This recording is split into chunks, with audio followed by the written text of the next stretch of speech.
problem is none of this should be derivatives. I think they should all go away somehow. Because you don't have like a derivatives in the final expression.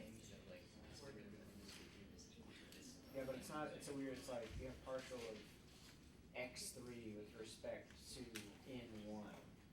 It's like, does that count as anything? Can I say it's 1? Can I say it's 0? Can I do something with it? Let's not leave it in the expression. Yeah. I bet we can like count it as 0 or something, because that would be sort of helpful. Like, because that would be nice, because then it would work. Like the whole stuff would work. It does can be counted as 0, but I can't. Assumption. I might like say that towards the end. Just like cross all this out and be like, okay, I'm gonna say this works. Like submit that. Because I think if they're 0, that's 0, that's 0. That means if it's 1, that's 1. You multiply by x1, you add that 2. And then you end up with 3 of these terms, so that's not quite right. I don't think dx3 over dn1 would actually be 0. It's not, it can't. Yeah, because it changes. Yeah. But it would be much more helpful, or at least leaning towards helpful. Yeah. At any rate, I need some sort of definition for that, so that you can expand it in terms of all of their own derivatives in terms of x1, which is what I finished doing here, and then I replaced it. So now I only have one term in each one that has this expression, but I can't get rid of the expression. It needs to not be there. None of this needs to be there. I only need these terms. The rest of them are not canceling at all. Can I get an audio test on you, sir?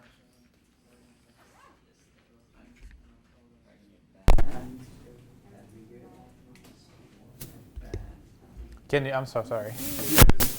Say something, but I haven't plugged it in yet. Oh, I guess you did.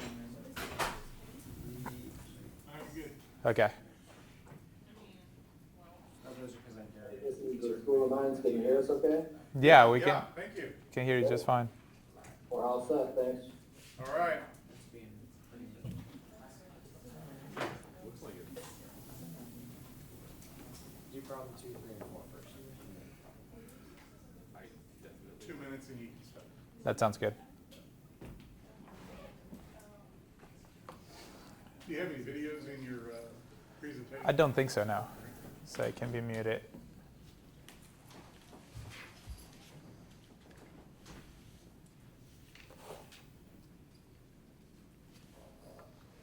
It's like, I don't regret it.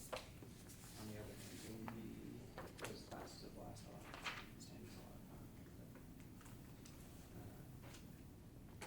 I mean, it's just a lot. Yeah. I've taken more notes because all we do in classes is answers. Just like I have too many classes that are already a lot. it's like taking more notes or Bio is very much a lot. that's nice. Just all we do is do that on class. I got the bottom, I think it was like 2 weeks ago. She's like, yeah, so you need to memorize the structure of all the 20 amino acids. I was like, okay, that's cool. You don't know bio. Feels different. More detailed, less concepts. You know that. Yeah. Take Pico and follow. Also, I think P10 is like the worst chemistry that any of the companies should take it. Well, I think Pico 1 is like you keep thermal without the equivalability. And then Pico 2 is its own monster. It's like A different one.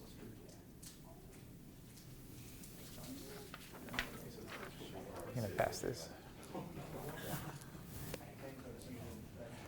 Hey, I don't know if we always do the signing sheet, but I got that as an email, so I figure we'll try that today. Yeah, it's like you need to like take 4,000 level All right, I think I'm gonna go ahead and get started. And so I get the first good news for today is that there's absolutely no homework from this presentation, okay? So if we need a little bit of break there, then you guys got it. So my name is Jose Cruzega. I'm a process engineer and product development for Johnson Camborati Combustion. And one of the things I do pretty frequently is burner testing. So today, there's three main things that we're going to talk about. We'll dive into them, but there's three things I want to talk about. It's understanding a little bit the purpose of why do we do a burners test, what is it that we measure, or how measurements are made in general. And that's not only for a burner test, it's just for a performance test. And finally, this is really narrow and focused, but how to do NOx emissions. And that's really the only part that has a very, very simple formula behind it. So if anybody asks you, so why do we test, period? Anybody has any in-link or an opinion other than it's just for silliness and GPA? Right, so that's one way to go at it. So it's just to really understand the performance, right?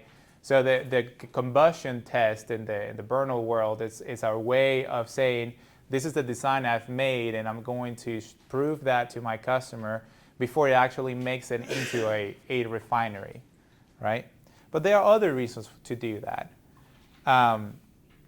You can also look at what is the operating envelope of operation. So burners deal with combustion, which is it's a little complicated, and all the math has not all been figured out already. So really understand what are the limits of stable operation in a very safe environment, and that's why another reason why we do burner testing. New operating conditions. So it's very typical in the refinery world that you have a unit. These units last typically longer than their designers. So their units are as old as 70 years old, and so the operating conditions or the operating requirements do change. And a burner test is a very safe place where we can play the what-if scenario. And finally, to validate computational fluid dynamics, which I think is something that you guys will speak in the future, but essentially validate those theoretical models and also for new R&D development. So all are the different purposes for which we go out and do burner testing. So if we zoom in on the part of the burner testing, there's a couple of things that get done. We look at the furnace selection, essentially what is the environment that we're testing in, how do we simulate the fuel to be burned, and essentially what is the test? What does the test look like? Just before you head into that, burners really come in all sizes and shapes. So they are really made to please a particular process, right? Whether it's ethylene reforming or ethylene cracking or reforming or refining or simply just oil heating, there is a specific burner model made for that application. So that's one key thing to understand. But in addition to that, the furnace geometry is different from application to application. So the very first thing that we have to understand is where is this particular piece of equipment going to be installed in? And that's how we do our furnace selection. And what you see here is an example of a test furnace. And a test furnace typically is going to be one of two things. It's going to be a scaled down model of the actual furnace in which the burner is going to be implemented, or it's just going to be a slice of that furnace. When you look at a furnace, typically they're long rectangular shapes, and what you'll find is that you can get a plane of symmetry at some point, and that's essentially what you're going to test, that particular volume. And then the burner installation can be on the floor of the heater firing up, or on the roof of the heater firing down, on the floor of the heater, on the walls of the heater. Pretty much anywhere there's a space, you can actually feed a burner. So the second thing you look at is how you deliver the combustion, right, or the oxidizer in this particular case. They are common setup like natural draft setup, and what that means is that you utilize the negative pressure, or you utilize the difference in buoyancy between the inside of the heater and the outside in order to induce air through the burners. That's what we call natural draft. So that just very much like a hot air balloon, when the air heats up, the balloon floats because the density inside that balloon is less than the density outside the balloon. Well, in a heater, it kind of works similar. It's just that the heater doesn't float because it's really heavy. And so what happens is that more air keeps on going into the heater. then we also have forced draft system, which is the upper picture. What you see there is actually a forced draft fan that has an air preheater in it, right? So, and sometimes in refineries, in order to increase the efficiency of the unit, what they do is all the products of combustion that exit the stack, they typically exit at a little bit of higher temperature, like say 400 degrees or so. So what they do is they use that temperature to heat up the air and use that they input that energy back into the system, and so they gain a little bit better efficiency. And then sometimes they even utilize things like turbine exhaust gas as the combustion air for these burners. And again, it's the same play, right? Combustion turbine exhaust gas is about 1,000 degrees, and it also has other things in it that they wish to burn as well. And so burners or heaters is a good place to put that in. Test fuel simulation. So when it comes to test fuels, that's actually a pretty big part. So there's quite a few things that we look at when it comes to the test fuel simulation. When the fuel that gets burned in a refinery, well, first of all, it can vary from many different compositions. But in addition to that, there's a large number of compositions that go into it, okay? When you are in a test facility, you don't get the luxury of getting all of that. What you have to do is that you use specific fuel components, such as hydrogen, also natural gas, propane, and a couple other inerts. We'll get into that in a second. And you use that in order to make a blend that is representative of what you will see on the refinery. And in addition to that, well, let's just get into it. So 3 main things, right? Hydrogen content, methane content, and finally inerts. So those are the 3 main things that we look into adjust. And the reason we look at hydrogen is because of flame speed. Burning hydrogen has the very specific characteristic that hydrogen, one, burns really fast. The velocity speed, and what I mean by that is that if you had, let's say, a stream of hydrogen and oxygen in a pipe, and you light up one side and you measure how fast that flame propagates back, it will be significantly higher on those fuels that have higher contents of hydrogen than on those that are just methanes or are just unsaturates. And so we look at the flame speed, and then we look at the combination of these 3 to understand the adiabatic flame temperature. The adiabatic flame temperature is essentially, it's literally just that. If you were to fill a volume with a mixture of fuel and air, and you were to burn that and no energy escapes, you try to measure the temperature of that combustion, you will get what we call the adiabatic flame temperature. And that bears a significance simply because of NOx emissions. Production of NOx is incredibly tied to adiabatic flame temperature. Something else that does tie into NOx production is fuel-bound nitrogen, like ammonia, for example. So that radical of nitrogen dissociates very easily during the combustion process and always looking for an oxygen molecule to make nitrogen oxide. We look at combustion air requirement because that helps us understand the burner size, and finally other characteristics as molecular weight, because that helps us understand the tip sizing of the burner. This table here shows just a comparative, just to have an idea, the difference in cost with the different testing fuels associated, because that also goes into the designing of your experiment. You can imagine if you're trying to design an experiment and you're trying to understand combustion characteristics, but you haven't dialed in the burner design per se, it will be a little bit beneficial to try that testing starting with natural gas and then moving on to the little bit more expensive fuels. So the economics in which of what you're burning also play a role in what is being designed for. Additionally, like we talked a little bit before, understanding the characteristic of each of the fuel components plays a role, because again, you're making a blend that has to be representative of what is going to be tested in the field. So here's a little bit of a flow chart as to how do you make that happen? How do you make that fuel selection or that fuel decision? And And it's rather simple once you understand. The first thing that you look at is you have to look at what is your target. What is your customer trying to burn?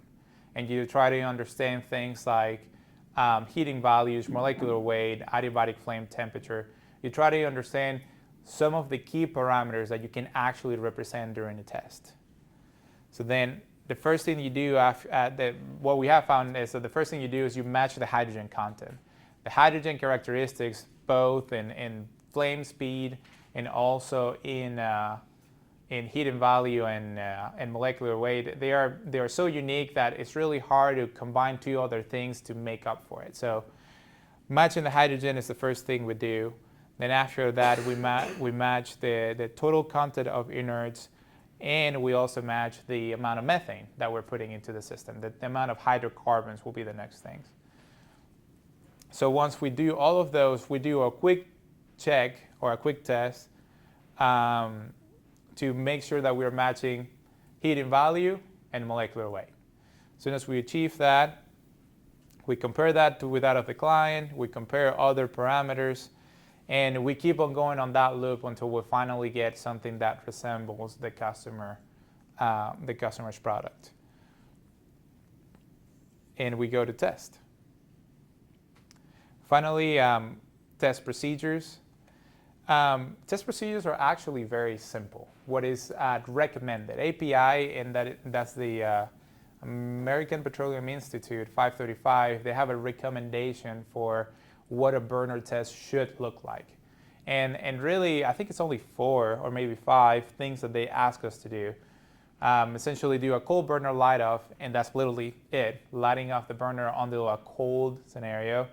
Maximum firing, the different firing rates, CO breakthrough, and what that is, well, you can imagine you have a combustion, so you have fuel and you have air. So at some point, if you keep on adding fuel, you're gonna start running out of air, so you burn all the air that is available inside the heater, and it gets to a point to what we call soap stoic, which is where you have too much fuel for the amount of air inside that furnace. So so what it's asking is your burner stable during that condition? And finally, absolute minimum, that is just the absolute minimum firing condition. So the last two, so the first 2 points, cold light off and maximum normal and minimum heat releases, those are things that the customer is expecting to see on his refinery, right? So those are things that the burner is expecting to do in its everyday life. The last 2 ones, CO breakthrough and absolute minimum, are essentially my boundaries of operation. That's as far as that burner can be operated. If you go further than that, then you get into an unsafe realm. And this is what data looks like.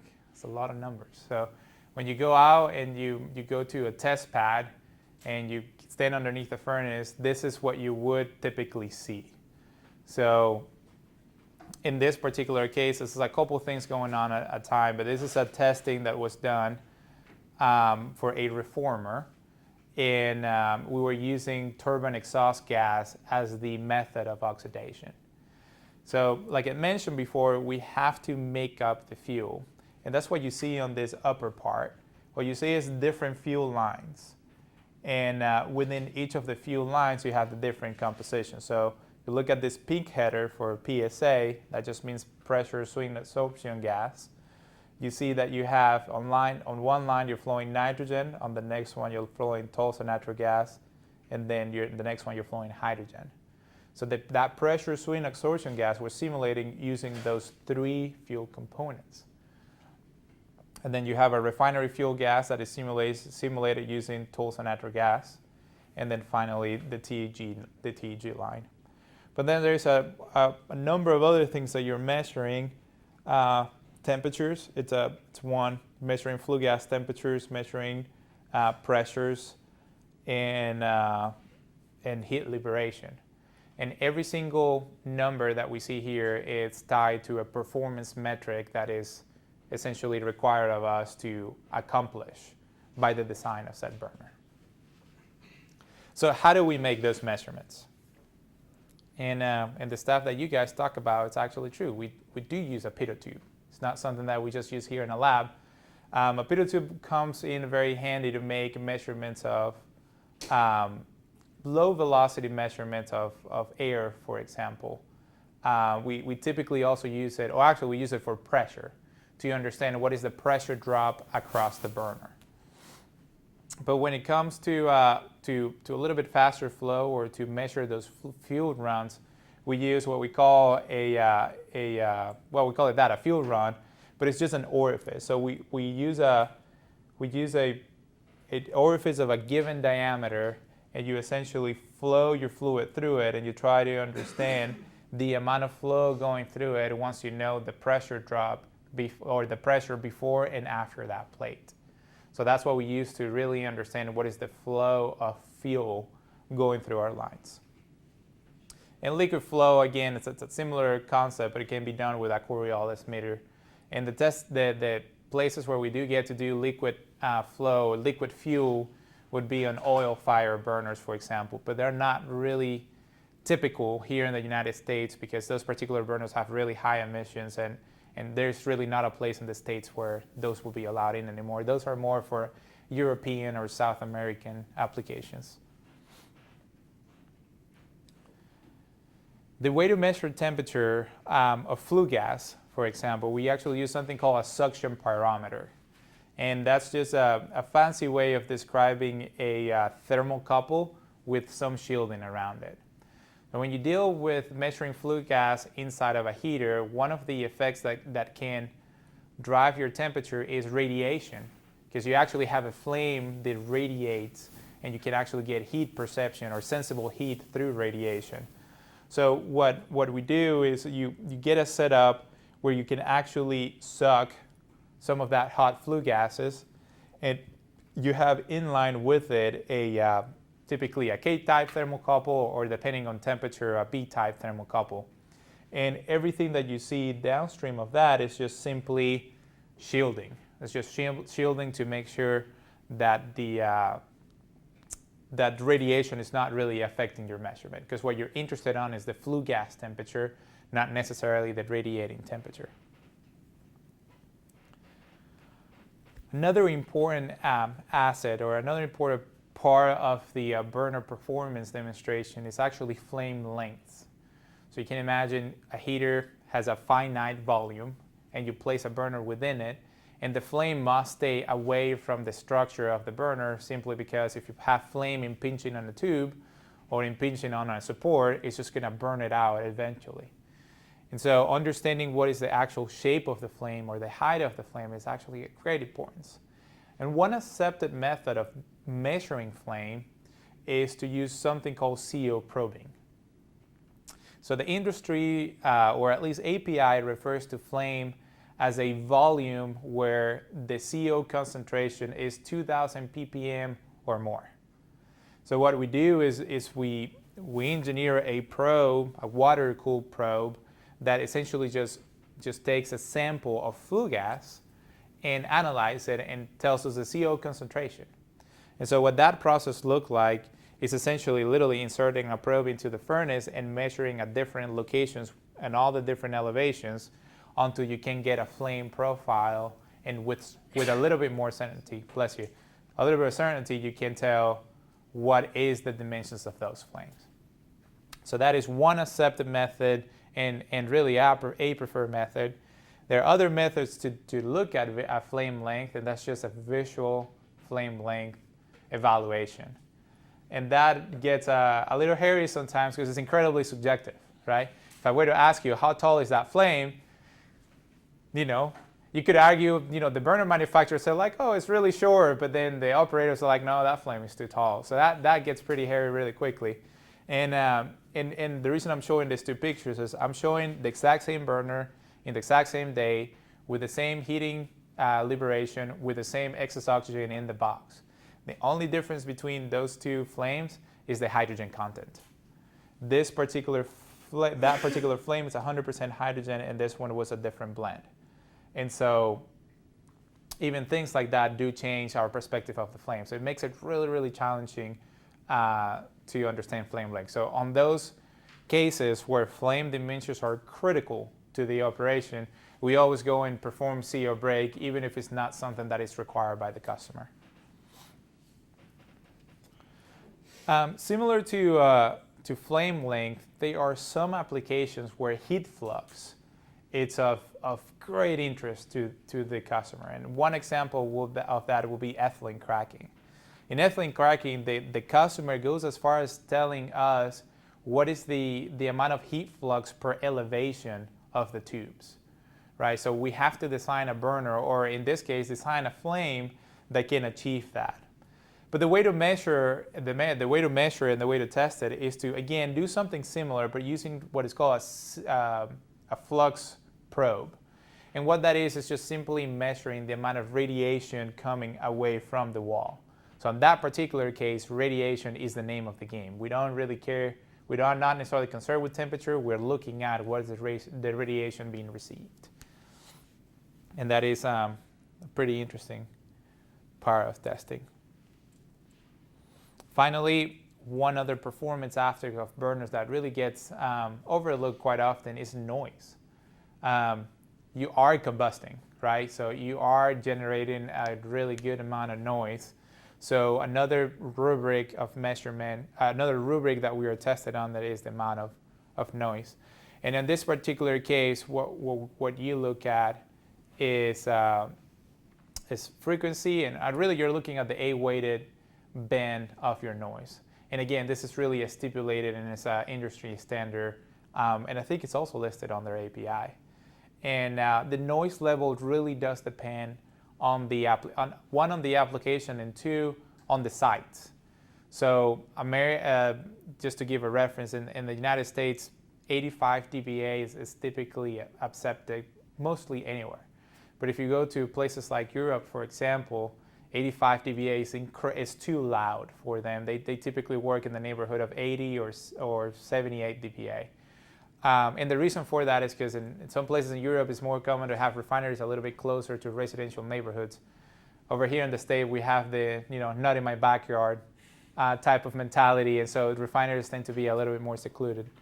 So that's an interesting difference between those two. And the way that noise affects the design is, combustion is going to happen, whether you're hopefully all the time, and that is going to produce noise. So the only way to abate that noise is by using mufflers. But what a muffler means is making something bigger, using more material, more real estate, and things just get bigger and bigger and bigger, and not necessarily my favorite thing to design. And finally, the measurement of flue gases, or the measurement of those emissions metrics, if you will.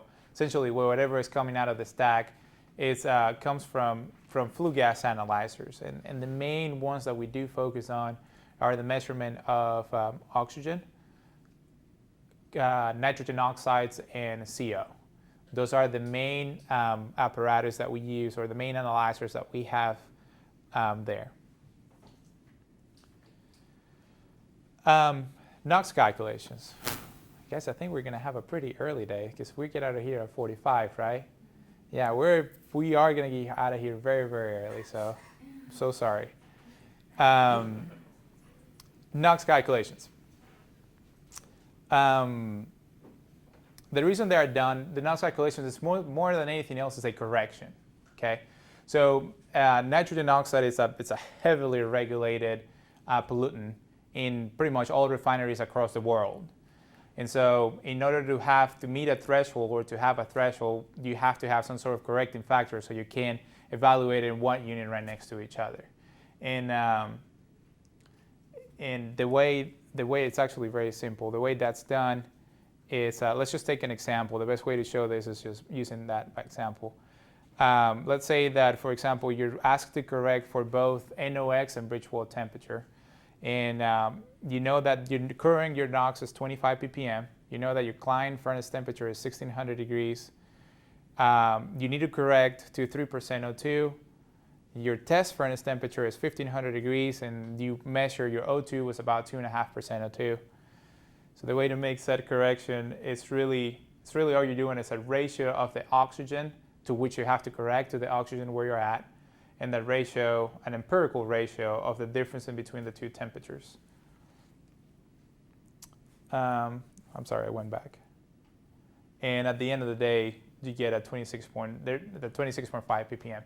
So the reason this is important is if you don't make an oxygen correct, because again, you're measuring things on parts per million. It's a volumetric measurement, right? So you can imagine if you have a burner, not saying that this ever happened in the past, but if you have a heater that was operating, had a permit level for 25 ppm, and somehow your burners were operating at 100 ppm, well, what you could do is you could increase the amount of oxygen inside the heater and reduce the volumetric occupation of NOx, and all of a sudden you were within permit level, right? So to avoid that, we got a little smarter, and then we implemented an actual correction to mitigate that.